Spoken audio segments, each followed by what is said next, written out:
Seem to play the fool. One thing can lead to another. It doesn't take any sacrifice. Whoa, father, mother, sister, brother. If it feels nice, don't think twice. Just shower the people you love with love. Show them the way that you feel. Things are gonna work out fine if you only will. Do as I say. Yes, shower the people you love with love. Show them the way you feel. Things are gonna be much better if you only will.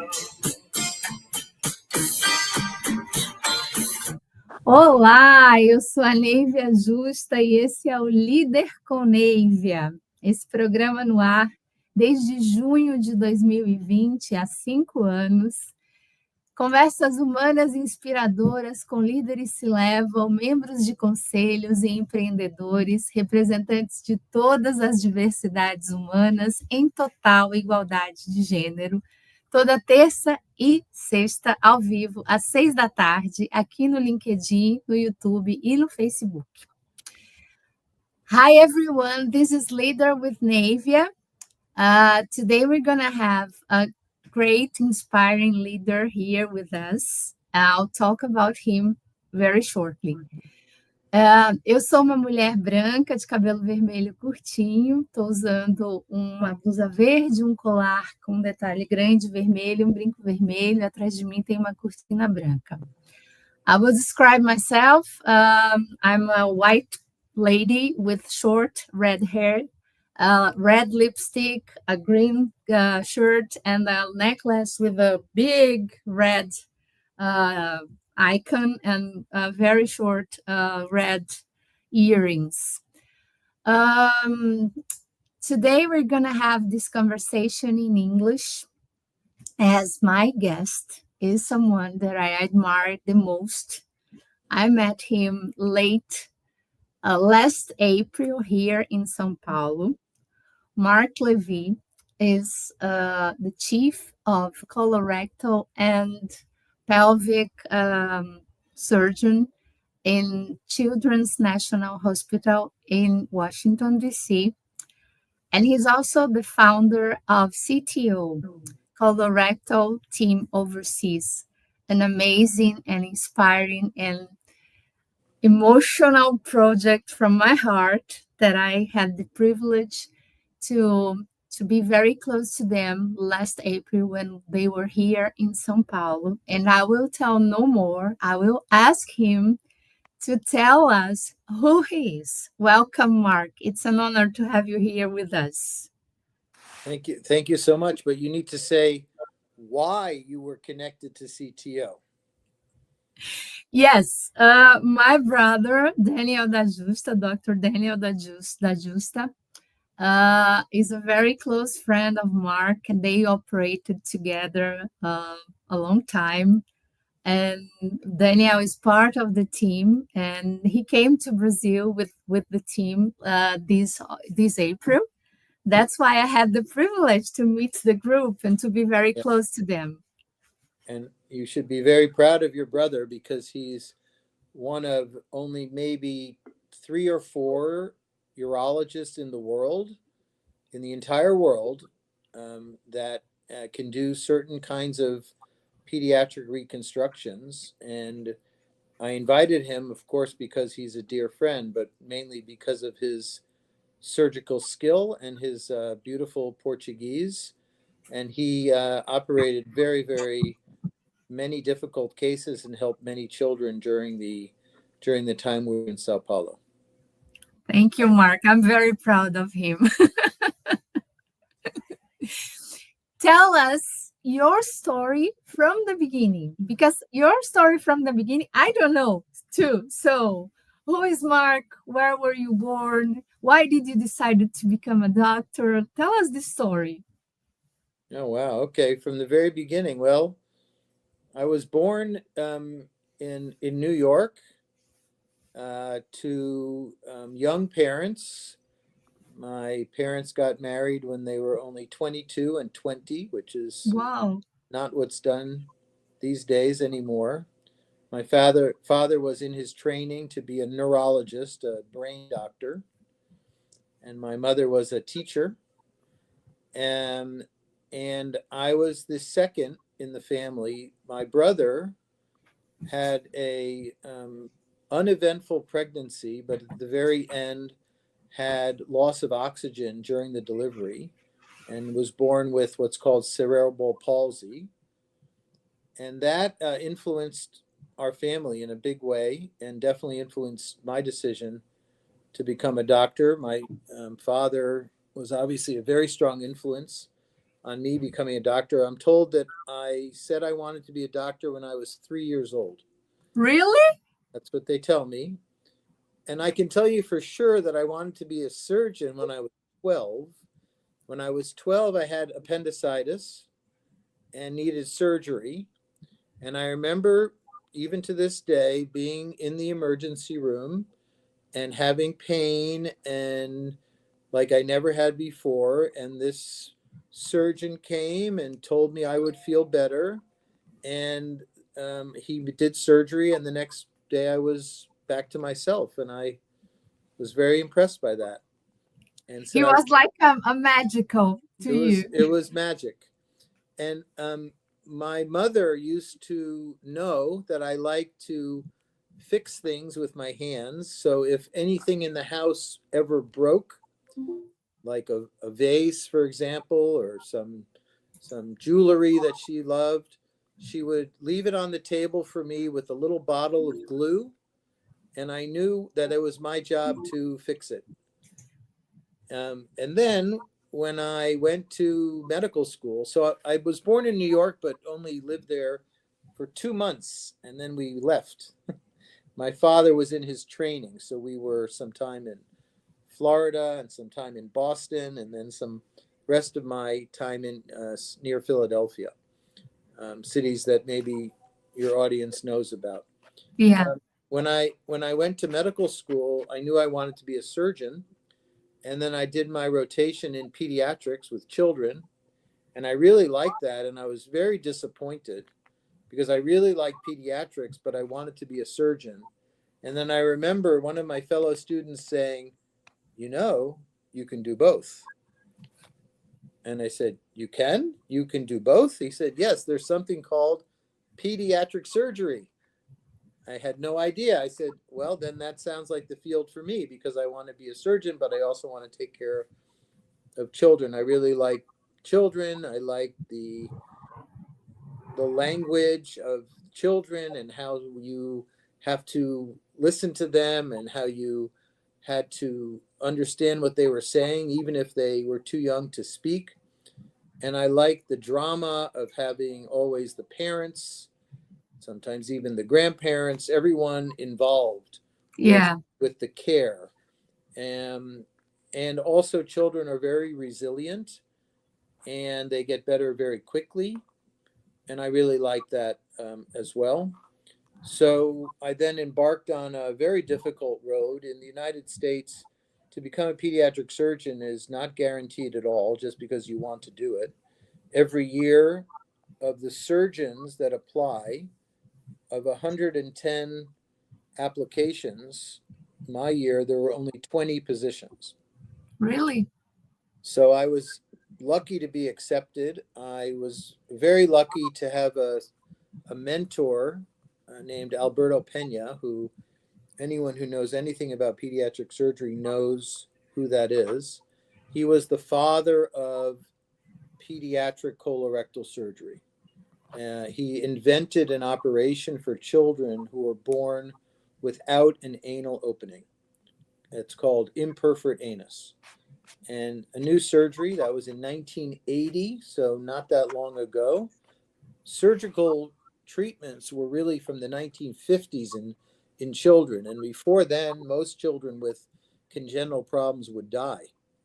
But then starting coming operations, improvement in anesthesia, improvements in nutrition. But it took another 30 years before a good operation came around to fix the anus in a baby born without an anal opening. So I learned a lot from him, and my experience with him definitely helped me secure a rare position. And then I was trained in pediatric surgery, and then I actually went and worked with him in New York for four more New York years. Some of my training was in New York. And then he and I together went to Ohio to start the first ever pediatric colorectal center, established in 2005 in a city called Cincinnati. And since then, we now have more than 25 colorectal centers in the United States. Many are run by people that I have trained.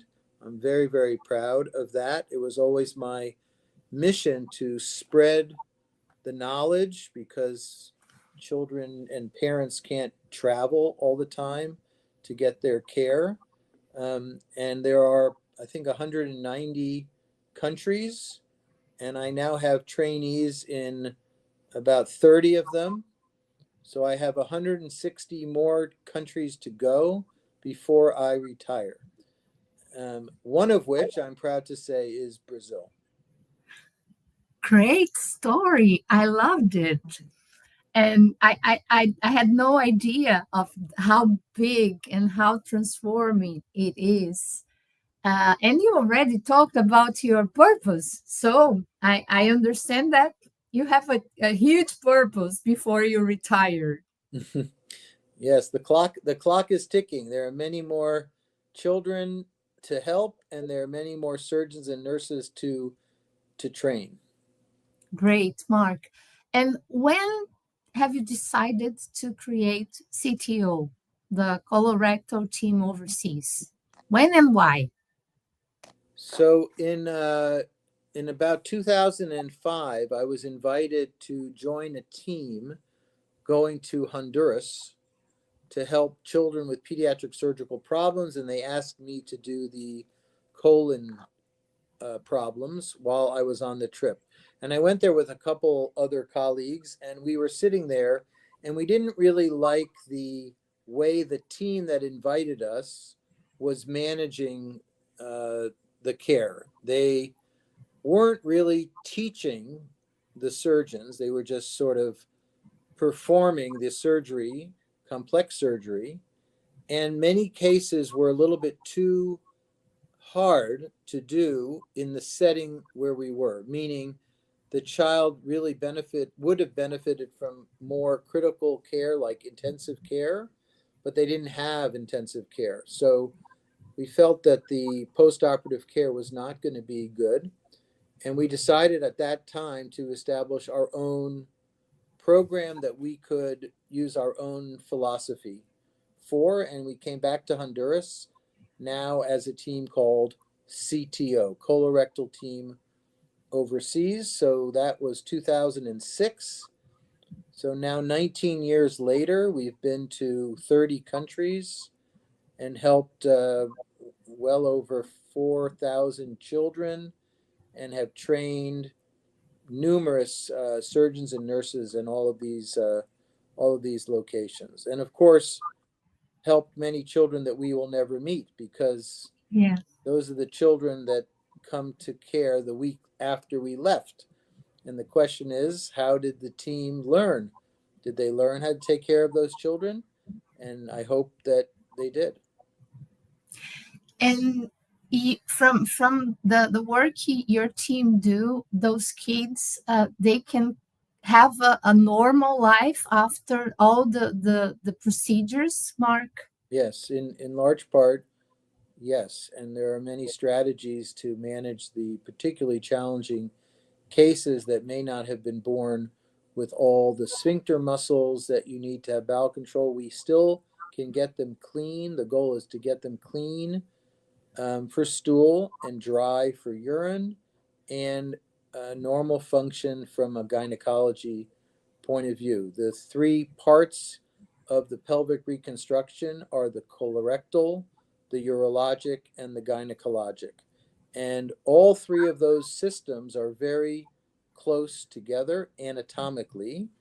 However, in many parts of the world, including the United States and certainly in the adult world, each of those systems are cared for by different doctors, and often those doctors do not coordinate their efforts. And many Yeah.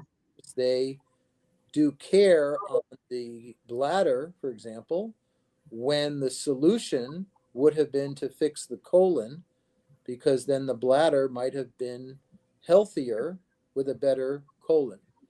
So when everything is coordinated, and this is, one of the things that is, I think, is very magical, and one of the reasons I love your brother Daniel is because he understands this concept and of working together with the patient, working towards the ultimate goals of the patient, not the best goals of the surgeon. So we have to work together and collaborate. And sometimes gynecology goes first, and sometimes urology goes first, and sometimes all three teams have to be in the operating room together. That's incredible. This the way you work. It's a collaborative master class. Well, the example that I like to give, in many parts of our world, collaboration is taken for granted. So imagine that you decided that you want to build a new house. How would you do it?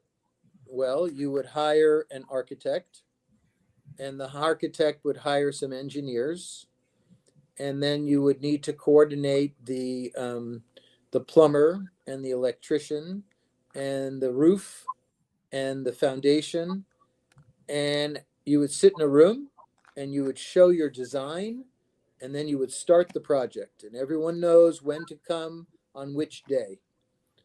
And if that is not coordinated, you don't have any house. You have the steel beams are being put in after the concrete has been laid for the foundation, and that's no good.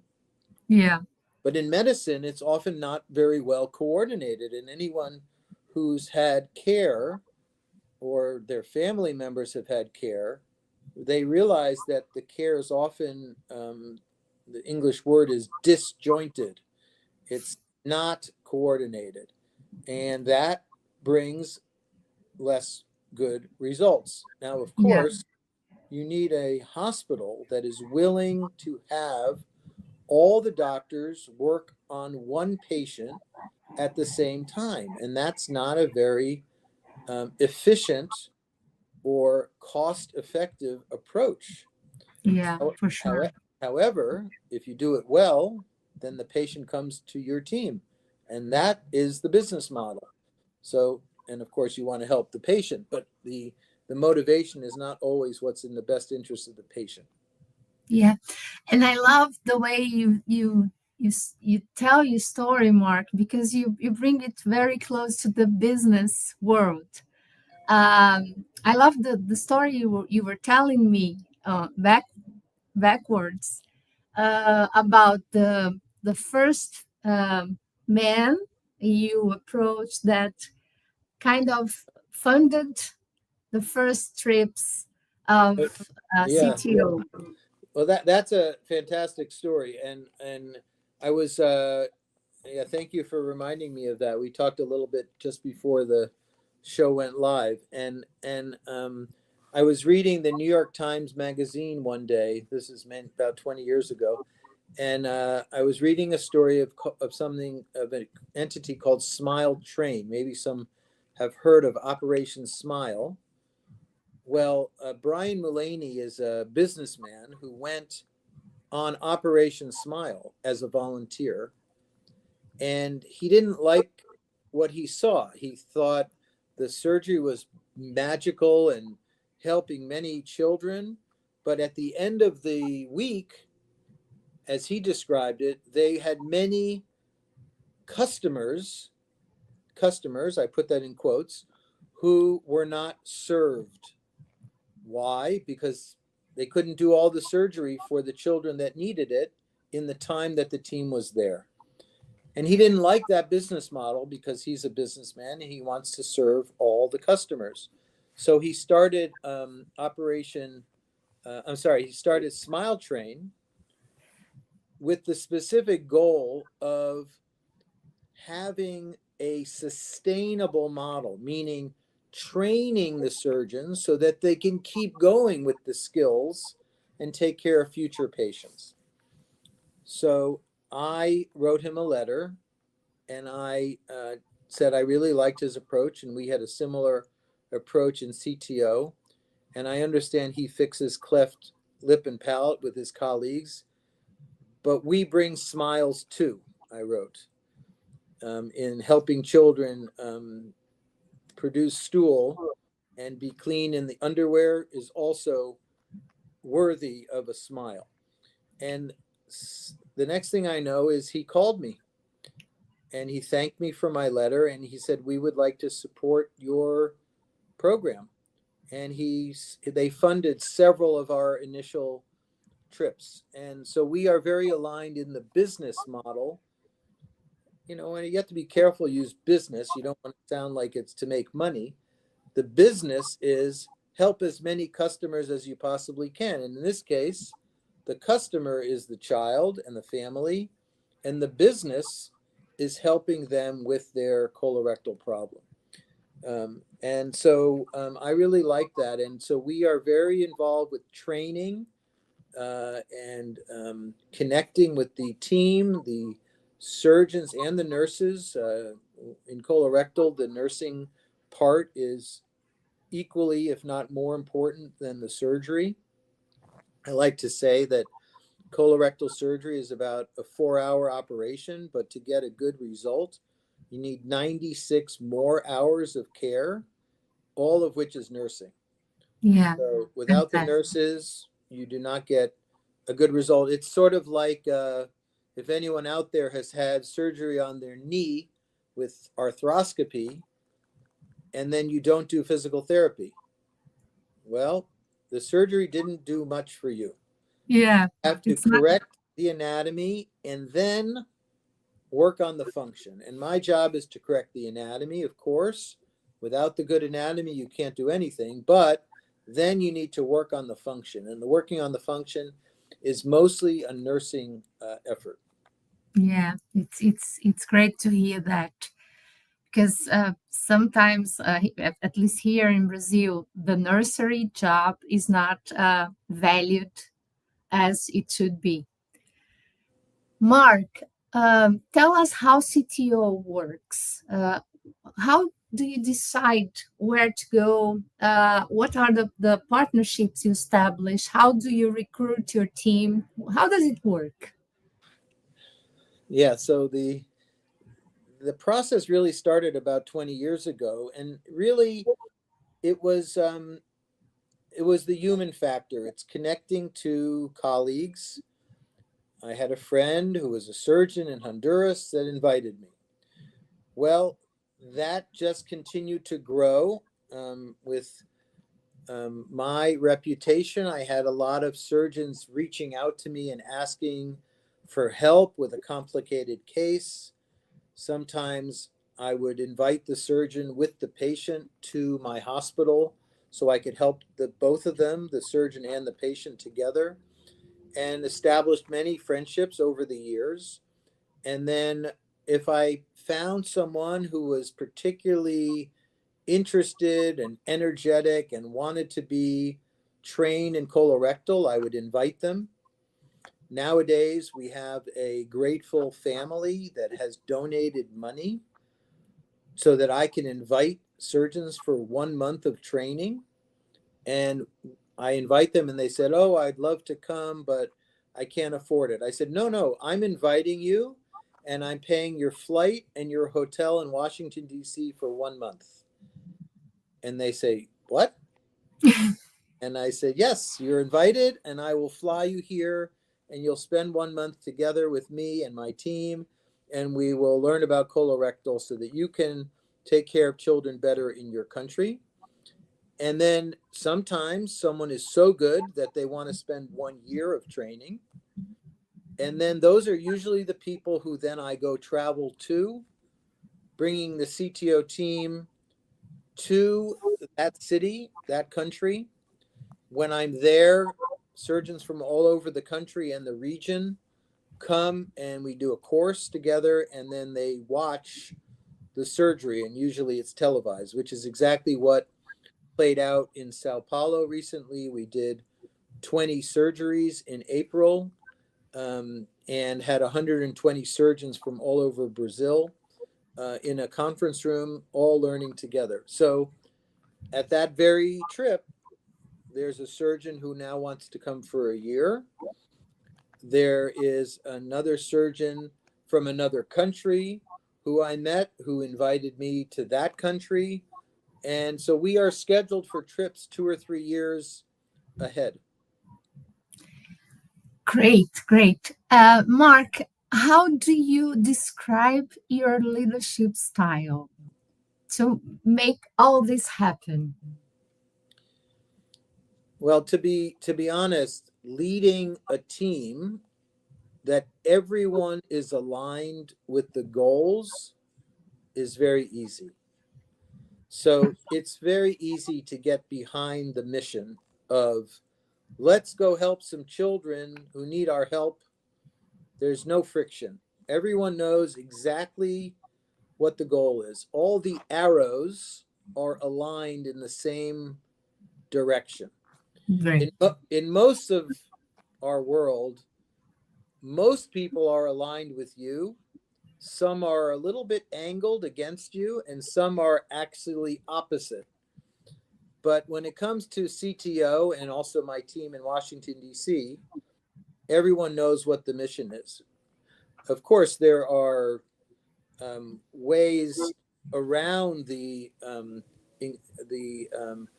blockages that you find in all types of bureaucracy. Not everyone is aligned with the mission, but from a leadership point of view, I think, and this is not in any way novel or creative, find good people and encourage them and leave them alone. Don't bother them, and they will Let them work. well. They will do well, and as long as their heart is in it and they have the skills, they will succeed. Perfect. How do you build trust? Well, I think actually that's easy if people realize that you are very honest in what you're trying to do, and if your motivations are pure.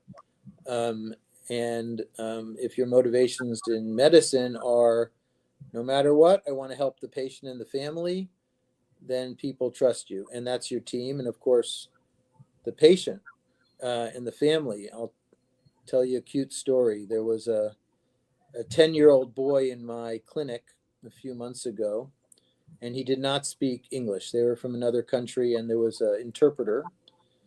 And I walk into the room, and the little boy points at me and then says something to the interpreter. And I said to the interpreter, "What did he just say?" And he asked, is this the surgeon who's going to operate on me? And I said, "Only if he chooses me as his surgeon. Let me explain my plan to help him, and then he can decide." And he liked that. And then I explained everything that needed to be done. And at the end, I said, "Would you like to choose me as your surgeon?" And the 10-year-old boy said, "Do I have any other choices?" And at that very moment, one of my surgery partners was walking by, and I said, "How about that surgeon over there?" And the 10-year-old boy said, "I choose you. That one looks too young." I love it. So you have to get them to trust you. And my mission is the family. And I tell them that. I said, if I have not convinced you that I am going to take care of your child as well as I would take care of my own child, then I am not the right surgeon for you. Perfect. Perfect. How do you use, you were telling us about those interpreters, because many of your patients are not English speaking. And how do you use your communication skills beyond the language Yeah, to talk to your patients and to the family? that's a really fascinating part of my practice that I don't think many doctors get to have experience with. We've taken care of patients from 70 countries. So different languages is a big part of it. You know, nowadays with AI, it's incredible. I mean, I can sit next to a patient and put on Google Translate and have a full conversation with them with both of our iPhones open. But a lot of it is seeing what's in the eyes. I joke with one of my patients' mothers. They're very religious, from one of the Middle East countries. And the only thing I've ever seen are her eyes, because she is veiled. Yeah. But I can see her personality. I know when she's happy and I know when she's sad. And we've never spoken one word except for through an interpreter, but we have definitely bonded, and they know what's in my heart to help their kid. And the interpreters are really, really important. And I can detect when it's a good interpreter and they're quick and the family is nodding their head and understanding me right away. And that's a really interesting part of it. It's much more difficult, of course, and luckily that part is getting much easier. The written word, people email me all the time in different languages, and they know that I just translate it, and then I email them back, and then they translate it, and it's quite accurate. So that part is really cool to recognize that we're all the same.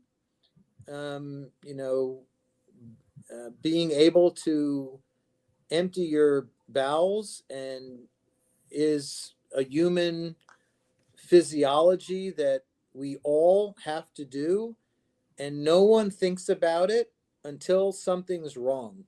Yeah. And then you really think about it. And I can tell you, when a baby is born with no anal opening, I have never met a family that knew that that was something that could even happen. Yeah.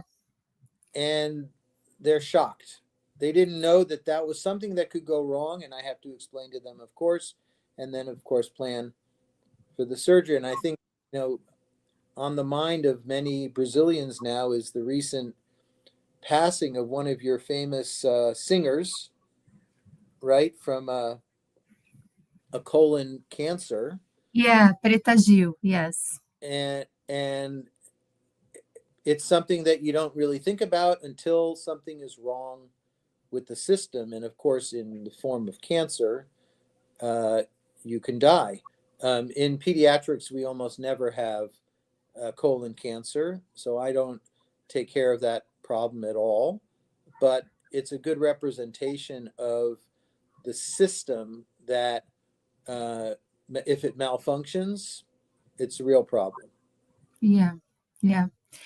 Mark, how do you balance your work at the Children's National Hospital and CTO? Because it must take a lot of time, a lot of planning the trips and Yeah. talking to your partners. How do you balance your time? Well, I have a very supportive administration that knows it's important for me. They also, I think, like the international exposure that we give to the hospital, because many of the places I go instigate care that needs to happen in Washington, D.C. So that helps the hospital. In the United States, people may not know, but most hospitals have to make money based on the number of patients that they take care of. It's a different model than, for example, in Brazil. There's competition between hospitals. In our hospital, about 60% of our patients are government-funded patients, Wow. called Medicaid, but 40% are private insurance, all in the same hospital. In many parts of the world, the two types of hospitals are different hospitals. But Yeah. when a patient comes and has private insurance or comes from another country and is paid for by that country's government, then that's a good thing for our hospital, at least financially and also reputationally. And of course, it's good for me because I help those patients and I can be at home with my family and come to work and take care of a patient from another country. So they're very supportive. I am very careful and I don't travel too much. I work very hard when I'm home. It's not an excessive amount of time away, but does require planning. I need partners that can cover when I'm traveling, but it works quite well, and I've been doing it for a long time. So I think I've sort of gotten good with the rhythm of how to make the year function. It does require a lot of planning.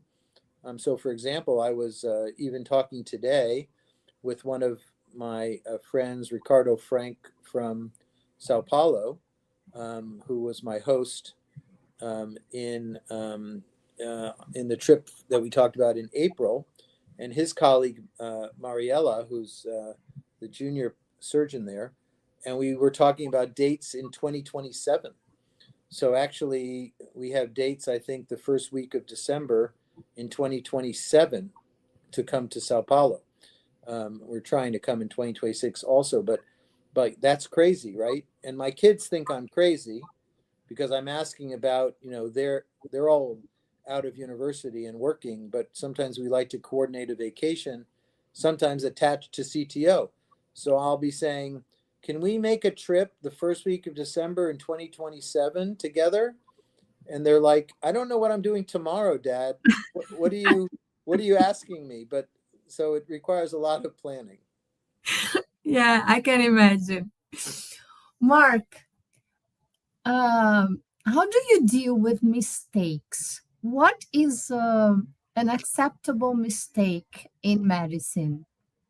If if this is possible. No, I don't think you can function without recognizing that mistakes happen, as long as you're committed to getting better. One of my professors used to say, which I love, and maybe you can translate this because it's very important to express this message, and that is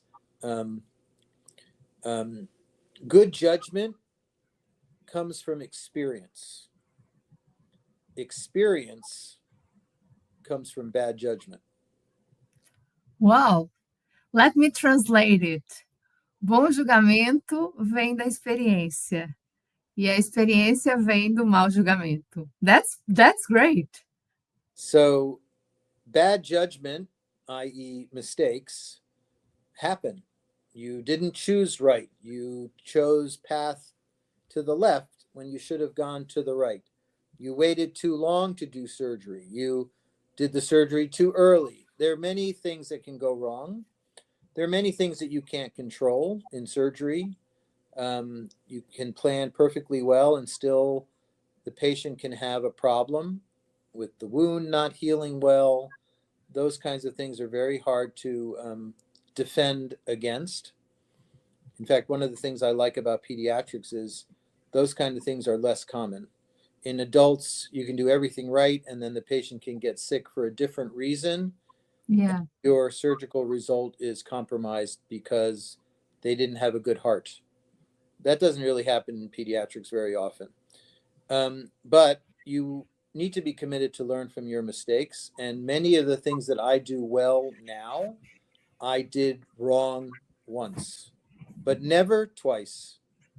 Okay. And you have to learn from it. And then you have to ask yourself every operation, what could I have done better for the next time?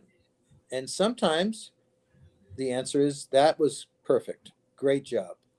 But sometimes it's, I should have done this or that, and the next time I'm going to do it better. And then you keep getting better and better. I tell the medical students every day you have to be better product than you were the day before. And whenever that stops, you have to retire. Great lesson. At the beginning of our conversation, you said that children are more resilient or are extremely resilient. And then you talked about what you cannot defend against when operating on adults. Is this resilience you talked about in children related to their short life because they are young and they are more healthy than adults? I think so. They usually have a congenital problem. So they're born with an anatomic problem. They don't have what's called an acquired problem, meaning it was not something that happened over time. Like heart disease, for example, is something that happens over time from bad habits or eating habits or high cholesterol or the effects of genetics, etc. Most children, you can count on a good heart, good lungs, good kidneys, good blood flow to the surgical area. So, and I think they're just tougher, and they don't complain as much as adults do, and they are better for surgery because of I think because many other parts of them are totally healthy, particularly a baby. A baby is perfect as they can be, except for the whatever anatomy problem that I need to fix. So that's the only problem that they have, and once that's fixed, they're back to normal. Perfect. Eduardo wrote a question here that is, you plan a lot of things before starting a surgery, but there might be moments when you have to improvise, right? How does it work? Yeah, that's a good question. I think that's one of the reasons why many people don't become surgeons, because in most parts of medicine, you have a problem in front of you and you have some time to figure out what your next step is. So you order a test, or you send the patient for an x-ray, or you say, try this medicine, I'll see you next week. In surgery, there you are. The patient's in anesthesia, the abdomen is open, the problem is in front of you. You can't, go and come back tomorrow morning to figure out how to solve the problem. So you have to rely on your experience. This is very stressful. This is one of the reasons why people, some don't like surgery, but also one of the reasons why I love it, for example, because you have to figure it out right there on the spot. But the goal is always to recognize in surgery, how does the anatomy make the patient sick? What is the anatomic problem? And then how do I solve the anatomy problem to improve the physiology? The physiology is the function. So there are many ways to do that sometimes, and you just need to come up with a creative way to do that. It's not that different than, a plumber who, at least in colorectal, who needs to run pipe and comes in to a house and there's a blockade where he shouldn't go. He has to go around it, but still the water will flow. So in colorectal, we're doing a lot of that kind of thing. I love the comparisons you make. They make us understand so easily. People, my nurses always joke. It's funny you pick up on that. My nurses always joke about that I come up with those examples. In fact, today I was in the clinic and we were talking about a patient, and the colon isn't working because there's a blockage at the bottom. There's a scar tissue at the anus. And I was trying to explain to the family that the colon is okay, the intestine is okay, the blockage is the problem. And as soon as we fix the blockage, the colon will then flow. And I said, let me give you an example. You're in a car and there's traffic. I don't know. Do you have traffic in Sao Paulo? A lot. Okay.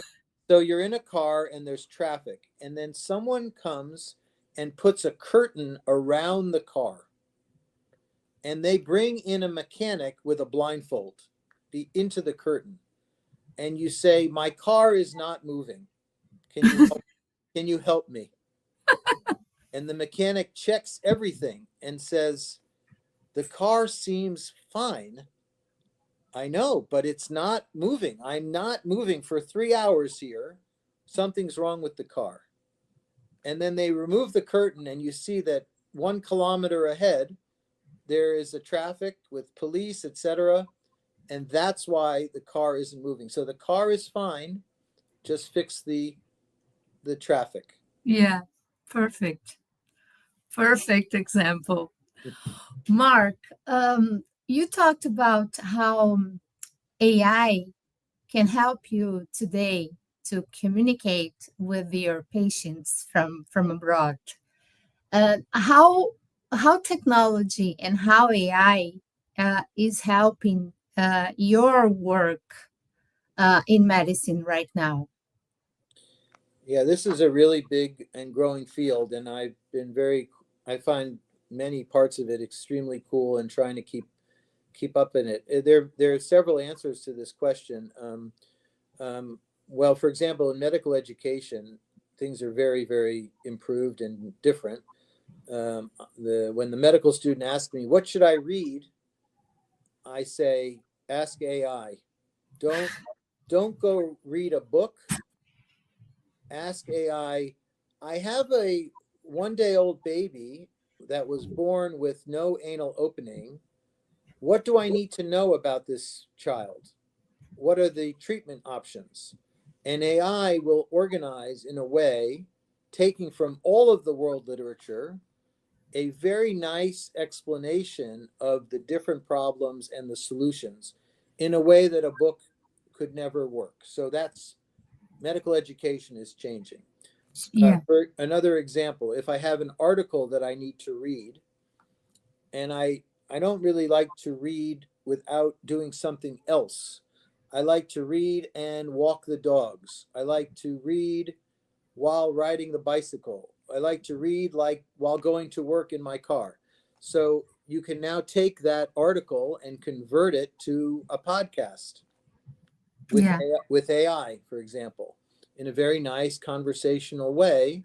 I have now read that article. That's another example.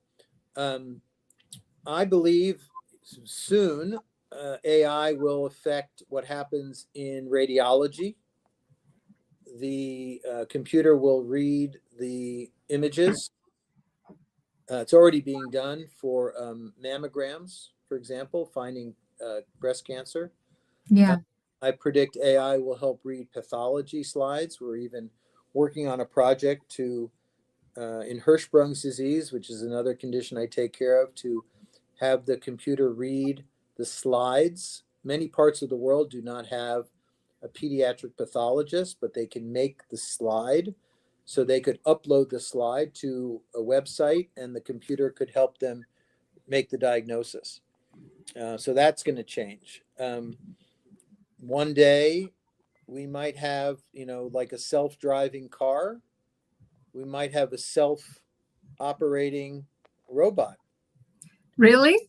In fact, there was one of my partners in Washington, D.C., Tony Sandler, is working on a model to have the robot remove a gallbladder. And very recently, their group removed a gallbladder in a model, but the computer learned how to do the maneuvers from watching videos of a surgeon doing the same maneuvers, and then successfully repeated those maneuvers on the gallbladder in this model. So maybe one day. I still trust people. Yes, I don't. If a Waymo car came to pick me up with no driver, I think I'd be nervous if I took an Yeah. Uber with no driver. But one of my friends was in San Francisco, and the driverless car came to pick them up, and they went to the airport with no driver. I'm not ready for this So right now. but maybe I'm just I need to modernize. Yeah. Mark, have you ever dreamed about getting married and being a father in your 20s? Oh yes, for sure. Well, I was in my 20s. I met my wife when I was 21. Really? Yes, we were very young, and then she suffered with all of my training and took care of the 3 kids without very much help from me. In fact, on my very last day of training was my graduation. It was on a Thursday night. On Wednesday, our 3rd baby was born. Wow. The baby and my wife were discharged from the hospital at 4 p.m. on the Thursday. She went home, took a shower, and with the baby came to the graduation. Really? Jesus. She's a saint. But I will tell you also that when I was in my training, Alberto Pena told me that I need to become a father to really understand my patients and the parents. Yeah. Yeah. So I went home and I told my wife that I had homework from my professor.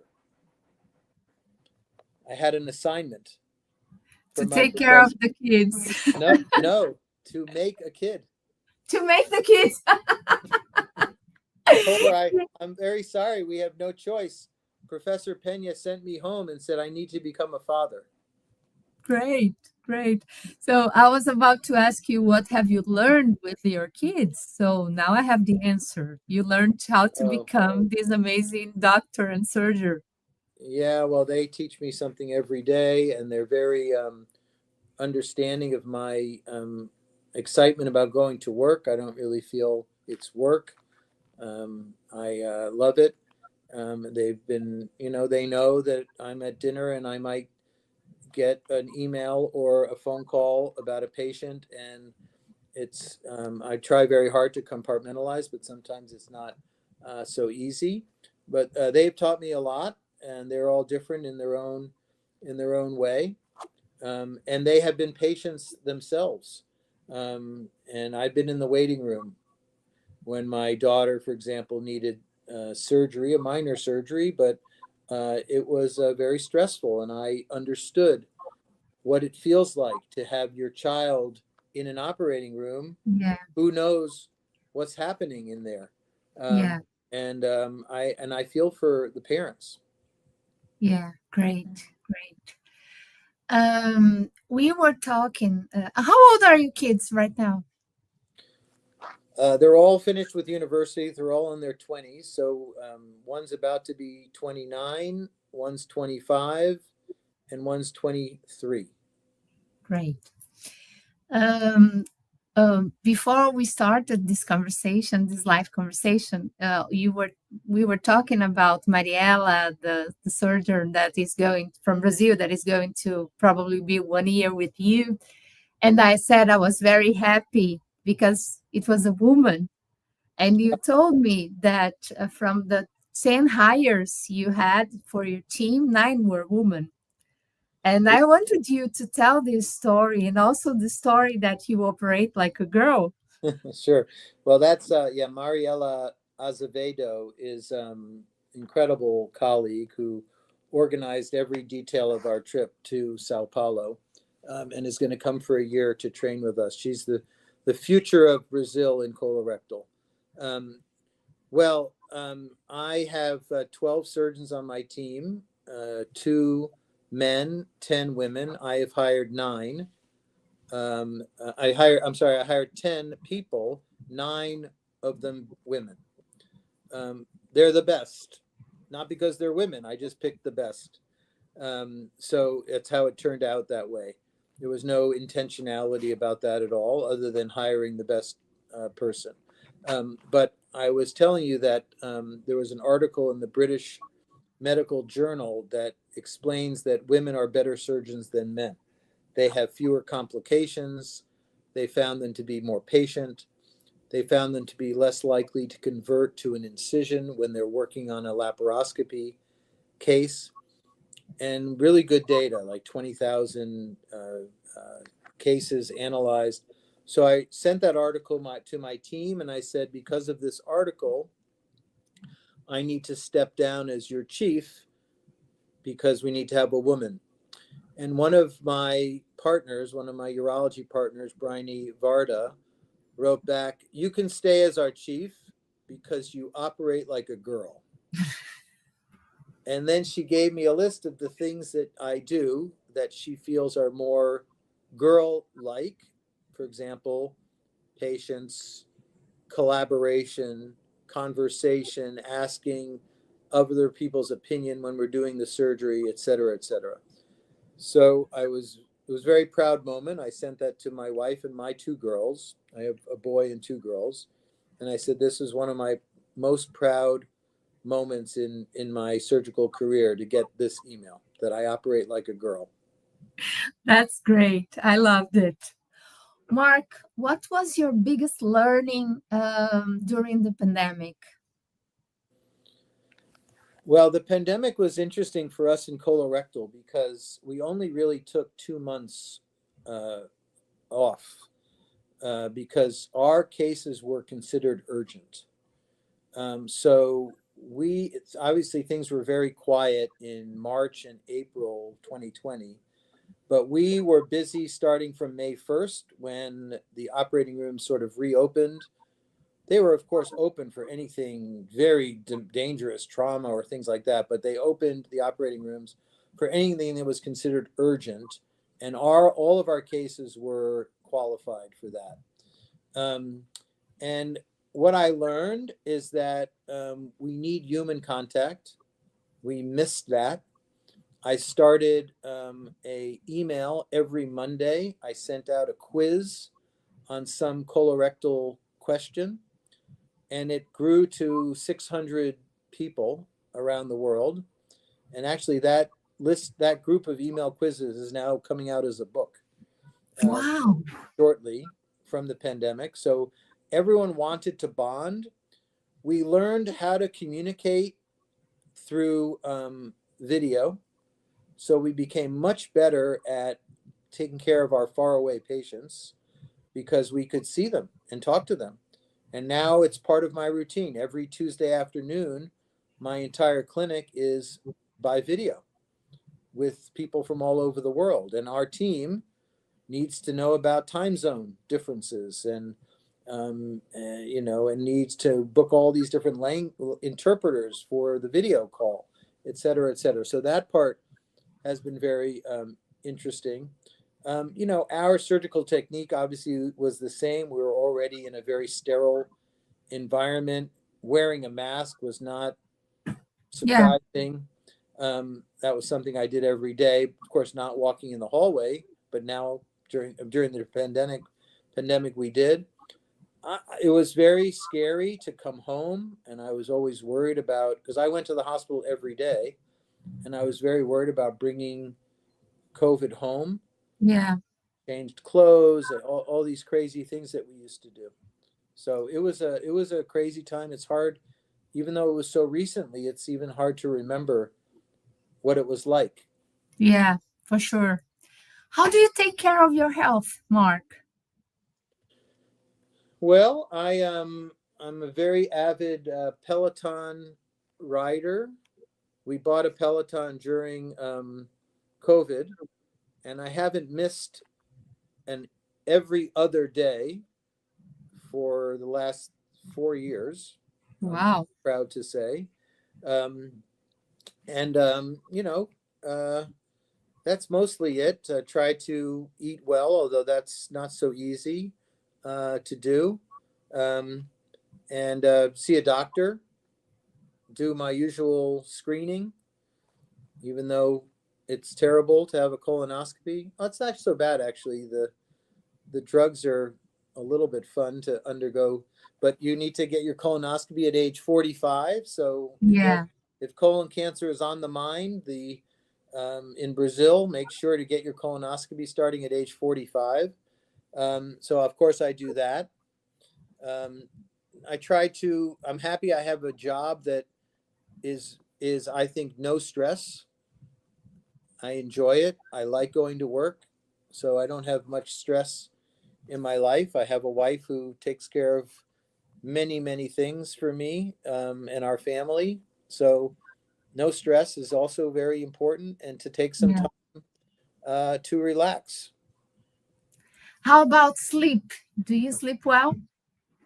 Yes, I definitely, usually fall asleep probably by 10 o'clock. I wake up at about 5, Okay. but that's 7 hours, and that's pretty Yeah, good. that's enough. I don't nap.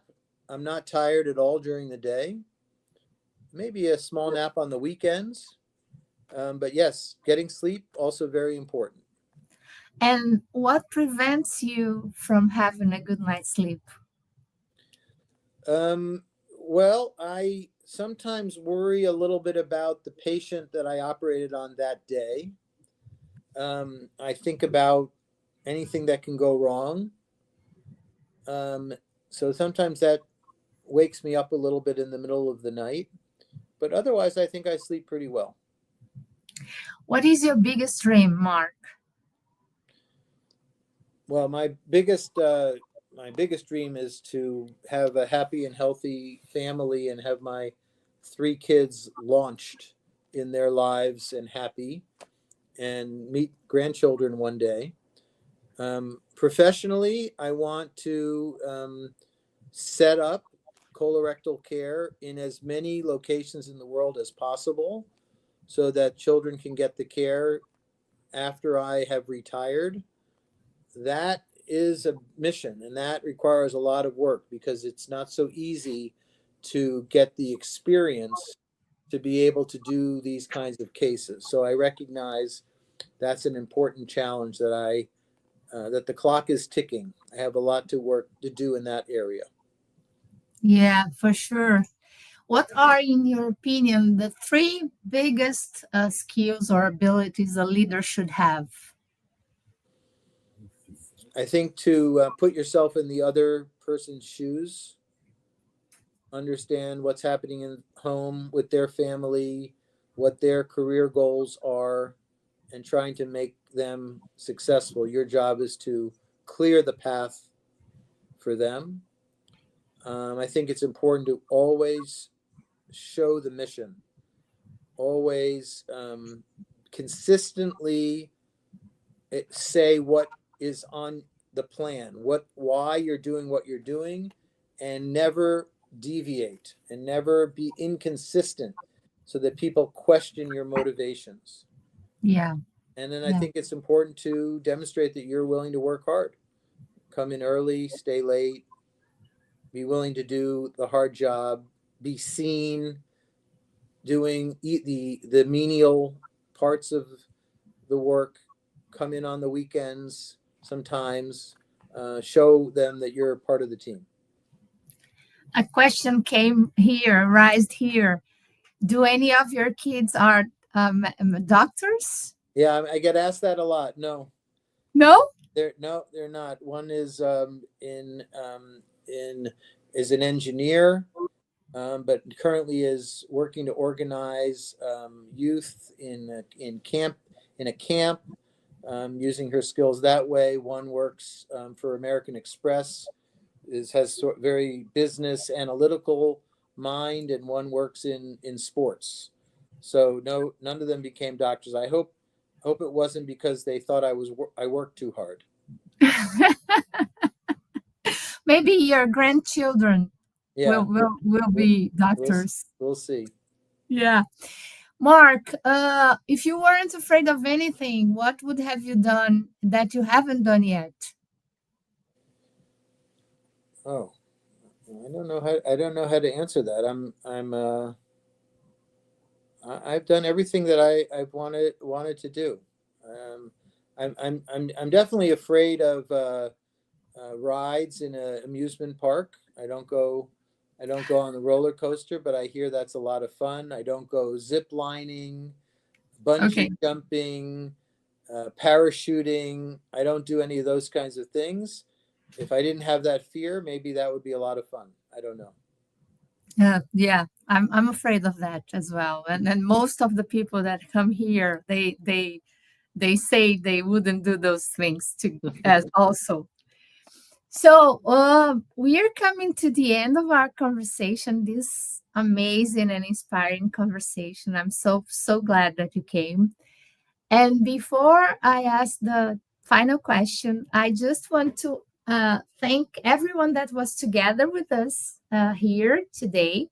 And I will invite them to be together with me next week. As they all know, Leader com Neivia is the only live program in Brazil that has equality among the guests. Every week, I talk to a man and to a woman that are leaders in all the sectors of our society. So next week, it's going to be the same. So I'm going to have a lady on Tuesday and a man on Friday talking to us. Marc, what do you think the young generation of doctors and surgeons can learn from your example? Yeah, by the way, I hope everyone takes a little bit of time to look at www.ctoverseas.org to learn a little bit more about some of the things we were talking about. The next generation, I think we need to make sure that they learn the passion of medicine, and that the moment of truth is being in a room helping a family and a patient, and not be bothered by all of the bureaucracy that is making that job more and more and more difficult. Because after all of that is cleared away, there's a child, there's a family, there's a doctor, and you need to come up with a solution to make their health better. And if they can focus on that, then the future is bright. And I love to teach the students. I joke with them that I'm teaching them for selfish reasons only. What if one day they have to save my life when I come to the emergency room? I need to make sure they're properly trained. And if it wasn't them coming to save me, I want to make sure whoever came to save me has someone with the attitude that they need to be properly trained. But I do think the future is bright. Some very smart people in medicine. In the United States, it's very popular now, very difficult to get into medical school. It was easier during my time, which must be a good thing. Yeah. Eduardo is saying, great conversation. Thank you, Marc, to dedicating your life to help people around the world. Nice way to end. Thank you for that. Marc, how do you want to be remembered? You said that you want to be treated when you come to the emergency room with these values you teach to your students, but how do you want them to talk about you when you're not here anymore? I want to be, I have definitely come up with some innovations in surgery, and I'm very proud of it. But what I want to be remembered for is for enhancing the collaborative model in the colorectal field and encouraging teams to work together, because I definitely am 100% convinced it's the best way to get the best outcome. Thank you. Any final message you want to leave our audience with? No, just I love being in Brazil. Brazil is a very special country. I loved seeing how well Brazil takes care of the children, the elderly, even the not so elderly. I saw parking spaces for 60 years old. That's almost me. I get my own space. LGBTQ community, and in medicine, unbelievable that you just get care.